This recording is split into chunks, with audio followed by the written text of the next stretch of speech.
सियावर रामचंद्र की जय।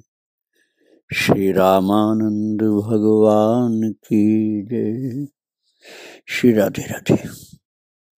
भक्तों, प्रभु का स्वभाव है अपने भक्त के प्रति कृपा पूर्वक संभाल करते रहना। मानस में लिखा हुआ ना, जैसे छोटे बच्चे की रखवाली मैया करती है। जिम बाल कहीं राख महतारी, करौं सदा तेहि के रखवारी, करौं सदा तेहि के रखवारी। ये छोटे बच्चे की रखवाली माँ करती रहती है। ऐसे ही अपने भक्त की रक्षा प्रभु करते रहते हैं। भक्त का कार्य है अपने भगवान की सेवा करना। सेवा का एक रूप नहीं होता भक्तों। ऐसा नहीं है कि केवल प्रभु को खिलाना या जगाना सुलाना इतनी सेवा हो। बहुत बड़ी बड़ी सेवाएं होती हैं, वो पात्र भेद से अलग अलग होती हैं। कल आप श्रवण कर रहे थे सुरसुरानंद जी को भगवान ने कैसी कैसी सेवाएं दी थी। दक्षिण भारत में भेजा था भगवान श्री रंगनाथ जी महाराज। एक महान भक्ता तपस्विनी जो वसुंधरा गंधर्वी थी, जो पुष्पदंताचार्य के द्वारा श्रापित होकर यवन कुल में जन्म ली थी, उसके द्वारा श्री रंगनाथ जी महाराज ऐसे प्रेम वशीभूत हो गए थे कि जंगल में उठा ले गई थी। और सुरसुरानंद जी महाराज ने सिंहासन खाली देखा तो अपने मंत्र भक्ति प्रेम के प्रताप से भगवान को वहीं फिर प्रकट कर लिया। फिर वो वसुंधरा गंधर्वी अनेक जन्मों की भक्ति के प्रेम के कारण आकर के ठाकुर जी में विलीन हुए। भगवान को अपनी पुरानी जगह पर विराजमान करके बड़ी विनती लोगों ने किया कि आप संभालिए स्थान, लेकिन उन्होंने त्यागी थे, इसलिए कहा कि नहीं, आप लोगों का ये अधिकार है, आप ही को मैं दे रहा हूं। यहां तक कि मुसलमान शासकों के ऊपर भी उनका प्रभाव पड़ा और उनकी प्रार्थना पर भगवान ने ही स्वप्न दे दे करके बादशाह को ठीक रास्ते पर कर दिया। उसने सब अत्याचार बंद कर दिया और हिंदुओं के प्रति भी श्रद्धावान हो गया। ये सब आप कल श्रवण कर रहे थे। तो श्रीरंगम से स्वयं चल पड़े कांचीपुरी के लिए महाराज जी सुरसुरानंद जी, और कांचीपुर में जा करके वरदराज भगवान और लक्ष्मी जी के दर्शन करके वहां उपनिषद ब्रह्मयोगिन के मठ में टिक कर भगवत आराधन में तत्पर रहे और अपने को बिल्कुल भगवान की सेवा में ऐसा समर्पित कर दिया और इतना आनंद प्रभु ने दिया कि वे आत्मविस्मृत हुए, अपने शरीर को भूल गए। भगवान की सेवा में इतने भूल गए अपने शरीर को कि स्वयं वरदराज भगवान ही सुरसुरानंद जी की देखरेख करने लगे। एक दिन दर्शन से छक करके इतने विभोर हुए कि चलते हुए सीढ़ियों से नीचे गिर पड़े। उन्हें ध्यान ही नहीं था कि मेरा शरीर कहाँ चल रहा है। संध्या की अंधेरी थी, अंधकार था। भगवान ने स्वयं उनको रोक दिया, तनिक भी चोट नहीं लगने दिया। वहां भगवान का आनंद इतना उनको प्राप्त हुआ कि बहुत दिन रहे। एक दिन भगवान ने कहा, तुम यहाँ बहुत दिन टिक गए, अब पद्मनाभ को जाओ पद्मनाभ मंदिर तो अब बहुचर्चित हो गया भक्तों, क्योंकि वहाँ अपार धनराशि है और बहुत प्राचीन मंदिर है। तो वही पद्मनाभ मंदिर के लिए वरदराज ने कांचीपुर में कहा, सुरसुरानंद हम तो पद्मनाभ को जाओ। इस पर स्वामी जी ने कहा, मैं जीव हूँ, ईश्वर नहीं हूँ, सबसे निर्लिप्त रह सकूं ऐसा संभव नहीं। आपके चरणों में मेरी प्रीति हो गई है। हे वरदराज प्रभु, मैं आपको छोड़ करके जाऊं ऐसा हृदय मेरा बन नहीं पाया। मैं वियोग सहन नहीं कर पाऊंगा। तो भगवान ने कहा, तुम जहां रहोगे मैं साथ रहूंगा, कभी हमारा तुम्हारा वियोग होगा ही नहीं। पद्मनाभ की यात्रा तुम्हारे भाग्य की बात है, अतः वहां जाने को कहा है। तो स्वामी सुरसुरानंद जी ने वरदराज भगवान से कहा, भगवान जब आप मेरे लिए सब कुछ कर सकते हो तो क्या मेरे विधान को दूर नहीं कर सकते हो कि मुझे पद्मनाभ जाना आवश्यक न हो। भगवान ने कहा, कर तो सब सकता हूं, परंतु क्यों करूं जब मैं तुम्हारे साथ हूं। अब जब तुम्हारे साथ हूं ही तो तुम्हें चिंता क्या, मैं तो साथ में रहूंगा तुम्हारे। तब भगवान के आश्वासन से संतुष्ट होकर के आसन पर विश्राम किए। और महाराज जब सुरसुरानंद जी सुबह जगे हैं तो अपने को पद्मनाभ के स्थान में पाया, अर्थात भगवान की शक्ति के द्वारा पहुंच गए वहां। और जा करके एक एकांत कुंज में अपना डेरा जमाया। और एक महाराज चेट्टी था, उसने अपने यहाँ प्रसाद पाने का निमंत्रण किया। रात में भगवान की आज्ञा हुई कि तुम्हें एक महान कार्य करना है, चलो तुम्हें वो स्थान दिखा दूं जहां नारद पांचरात्र की अष्टोत्तर सत्संहिताएं सुरक्षित हैं। वो नारद पांचरात्र 108 ग्रंथ जो हैं अब संसार में मनुष्यों को प्राप्त नहीं है।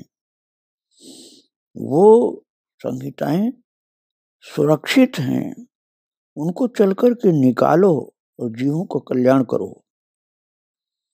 तब भगवान की आज्ञा अनुसार वे निर्दिष्ट स्थान पर जाकर के खुदाई किए और खोदा तो वहां अनेक विषधर सर्प निकले।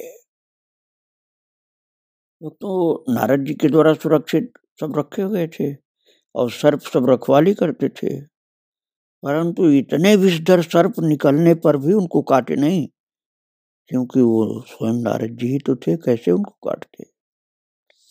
फिर सर्प सब उनको प्रणाम कर करके चले गए। वहां एक ताम्रपत्र मिला, उसे लेकर के मंदिर में गए और एकांत में उसे पढ़ने लगे। वो ताम्रपत्र जो था ब्राह्मी लिपि में संस्कृत में लिखा था। उसमें लिखे के अनुसार जा करके एक पत्थर की कोठरी के भीतर से निकालने के लिए बहुत से लोगों को साथ लेकर गए थे। और वो पहाड़ी स्थान था। वहां का राजा संयोग से शिकार खेलते हुए वहीं मिल गया। बड़े आदर से स्वामी सुरसुरानंद जी को अपने तंबू पर ले गया और अनेक प्रार्थना करके शिष्य हो गया। उसका भाव देख करके सुरसुरानंद जी ने शिष्य बना लिया। फिर उसके द्वारा पत्थर की कोठरी से संहिताएं निकालकर, मैंने बताया ना 108 नारद पांचरात्र ग्रंथ थे अलग अलग भागों के। तो कोठरी से संहिताएं और नारद पांचरात्र की निकाली, जो भक्ति के महान ग्रंथ हैं भक्तों, बड़े दुर्लभ हैं, बड़े दुष्प्राप्य भी हैं। आज पूरे 108 तो नहीं मिल पाते हैं, बहुत कम 2 4 6 मिलते हैं। तो जो 108 निकाली सुरसुरानंद जी महाराज ने, उनमें से 36 संहिताएं तो पद्मनाभ में रख दी और 36 संहिताएं वरदराज के यहाँ भेज दी जहां पहले थे, और 36 संहिताएं उन्होंने राजा इंद्रद्युम्न के साथ वेंकटेश जी के यहाँ भेज दी जहां पहले थे, सबसे पहले थे। अब आप सोचेंगे कि 108 संहिताएं एक ही जगह रखते तो सुलभ रहती हैं, परंतु कोई कारण होगा, सुरक्षा की दृष्टि से शायद भगवान ने ऐसी आज्ञा दी कि एक जगह सब नहीं रखो, नहीं तो गायब हो जाएंगे। तो 36 संहिताएं 3 जगह रखवाई,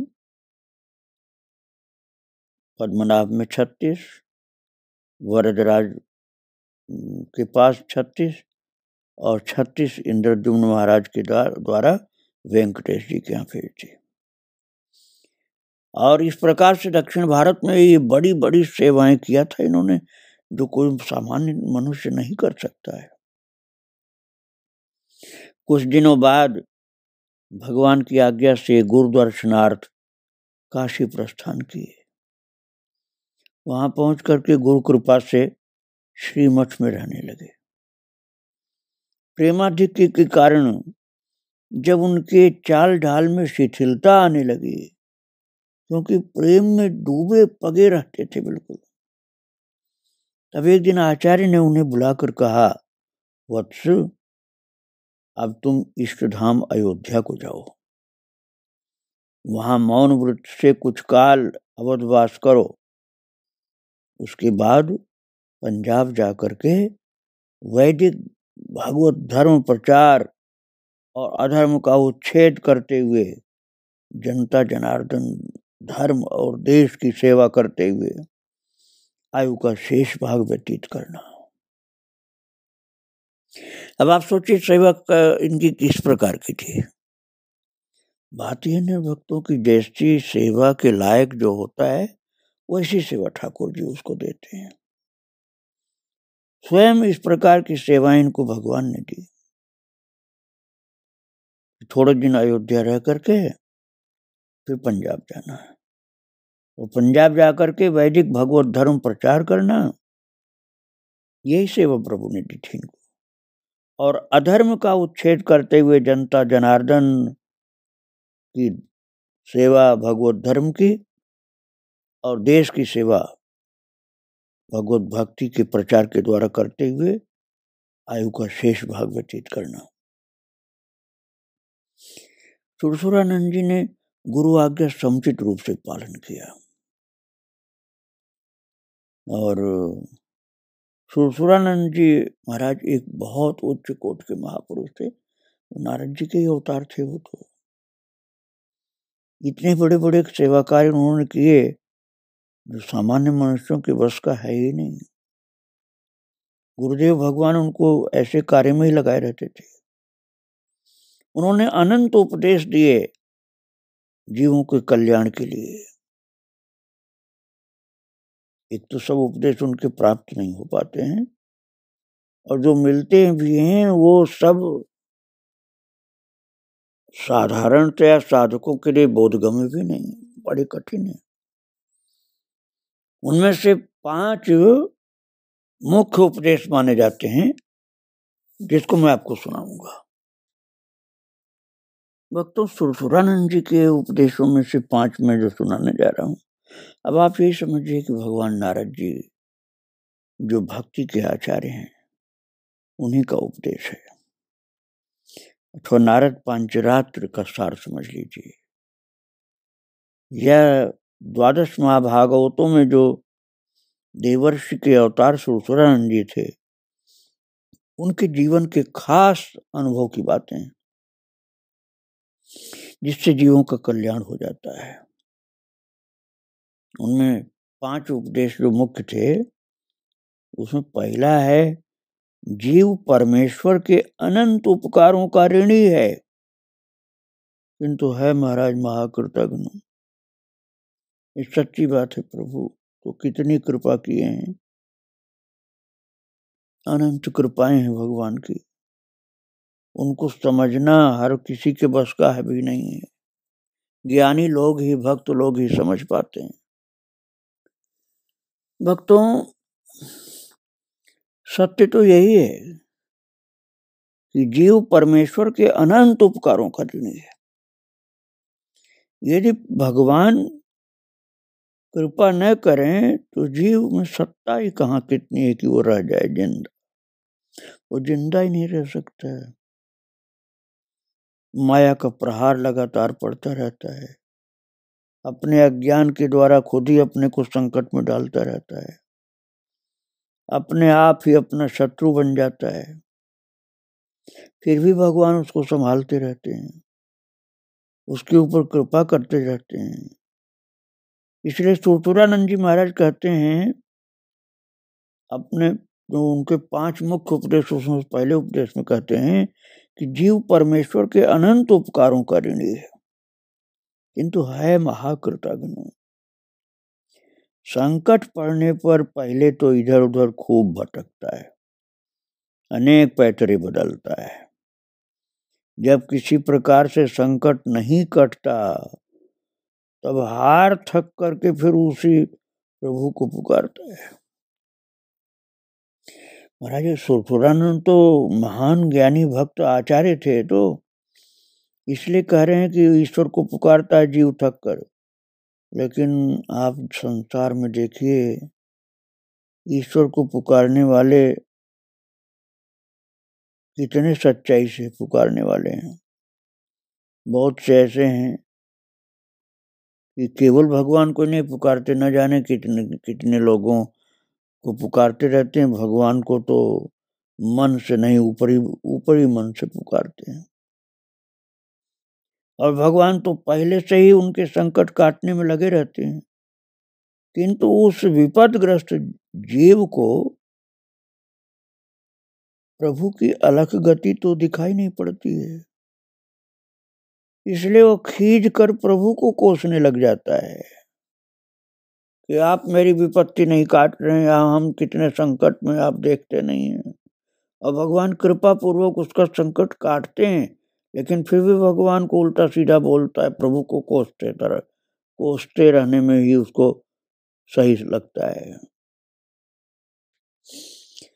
कैसी विचित्र घटना है।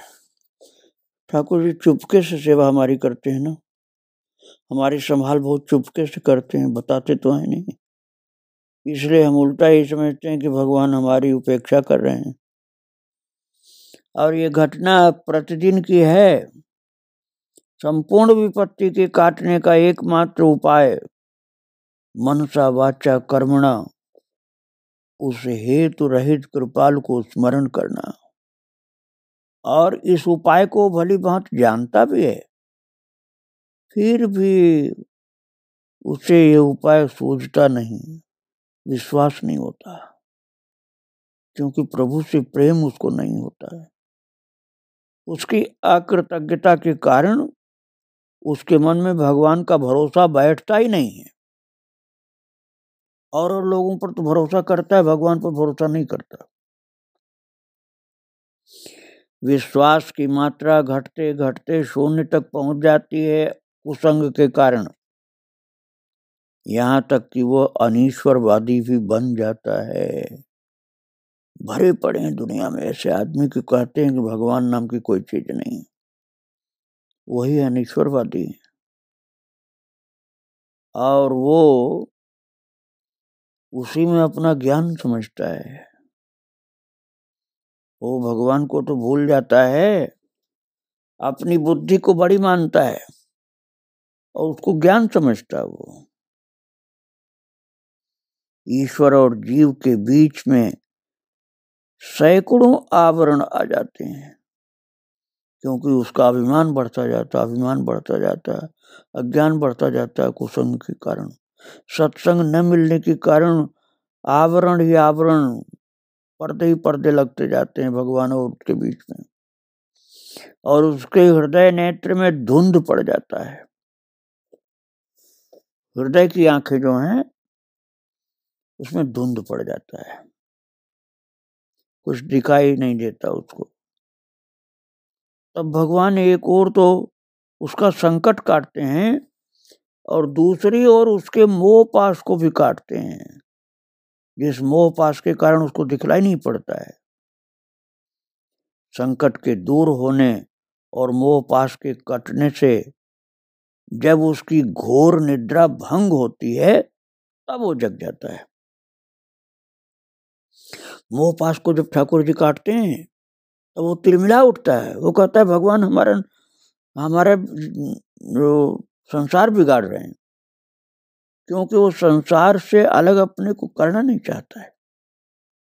जहां जहां उसका मोह होता है वहां वहां थोड़ा सा भी नुकसान हो जाए तो भगवान को उल्टा सीधा बोलने लग जाता है, भगवान को मानने के लिए तैयार नहीं होता है।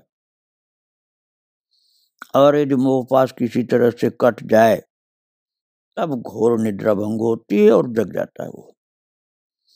तब फिर एक बार परमेश्वर की कृपा का अनुभव करता है, किंतु तुरंत ही कर्तृत्वाभिमान के चक्रव्यूह में पड़कर पूरा नास्तिक बन जाता है।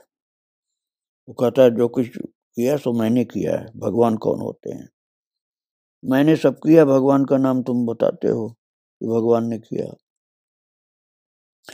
ऐसा बोलने लग जाता है कि मैं नहीं करता तो भगवान क्या कर जाते हमारे यहाँ आकर के। सब ऐसा कर्तृत्वाभिमानी हो जाता है, अपने को सबसे बड़ा कर्ता मान लेता है और इसलिए वो फिर कृतज्ञता का शिकार बन जाता है, भगवान के प्रति कृतज्ञ हो जाता है। और ये ऐसा पाप है कि इसका प्रायश्चित मिलना मुश्किल। इसका परिणाम है हर विमुखता, भगवान से विमुख हो जाता है वो। दुर्दैव उसके संस्कार की गांठ जोड़ करके उसको फिर घोर संकट में डालता है। कर्तृत्वाभिमान बालू की भीत की तरह से ढह जाती है। जब वो बहुत एड़ी चोटी का बल लगा करके जो पहले करता था कि मैंने इतना किया, मैंने इतना किया, मैंने इतना किया, भगवान कौन होता है, मैं सब करता हूँ। एक टाइम आता है कि वो मैं करने वाला कुछ नहीं कर पाता, तो सारा अभिमान बालू की दीवार की तरफ गिर जाती है। तो वो फिर एक बार आस्तिक बनता है, अरे नहीं मैं नहीं कर सकता है, तो ईश्वर ही कराते हैं। इसी प्रकार कभी आस्तिक कभी नास्तिक बनते बनते कभी आस्तिक बन जाता है, कभी नास्तिक बन जाता है। अपने अहंकार में, अपनी बुद्धि विद्या बल, इसके अहंकार में डूबा रहता है, भगवान का भरोसा मन से हटा देता है। फिर ठोकरें पड़ती हैं तो फिर थोड़ा सुधरता है।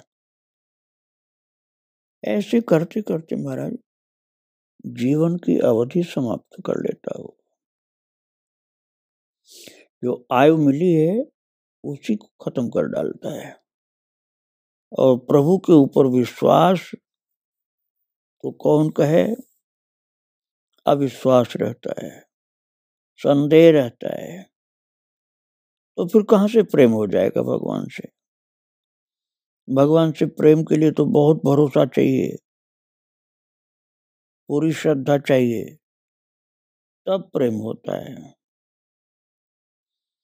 इसलिए संतों ने सिद्धांत रूप से कहा है कि भगवान के विसरने से बढ़कर कोई हानि नहीं है।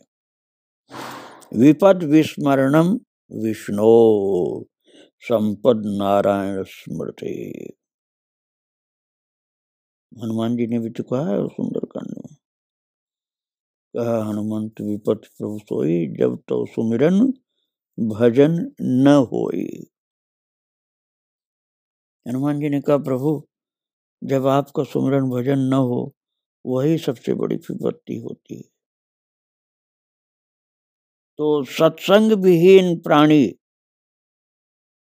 अपनी श्रद्धा को संभाल नहीं पाता, कृतज्ञ हो जाता है कुसंग के कारण, इसलिए भगवान का विस्मरण हो जाता है। और भगवान का विस्मरण सबसे बड़ी जीवन की हानि है। ये उनके 5 मुख्य उपदेशों में से पहला उपदेश मैंने सुनाया कि जीव जो है वो ईश्वर के अनंत उपकारों का ऋणी है, लेकिन है महाकृतघ्न, इसीलिए वो अपना ही जीवन नष्ट कर डालता है और भक्ति नहीं करता। 5 उपदेशों में से पहले उपदेश की बात मैं सुना रहा था कि वो भगवान के उपकारों को ही समझने लग जाए तो भक्त हो जाए। आगे महाराज जी ने जो सुरानंद जी ने और उपदेश किए हैं उनकी चर्चा हम फिर करेंगे। आज महाराज जी के चरणों में, भगवान श्री रामानंद जी के चरणों में प्रणाम करके यहीं विराम दे रहा हूँ। श्री राधे राधे। सियावर रामचंद्र की जय। श्री रामानंद भगवान की जय। श्री राधे।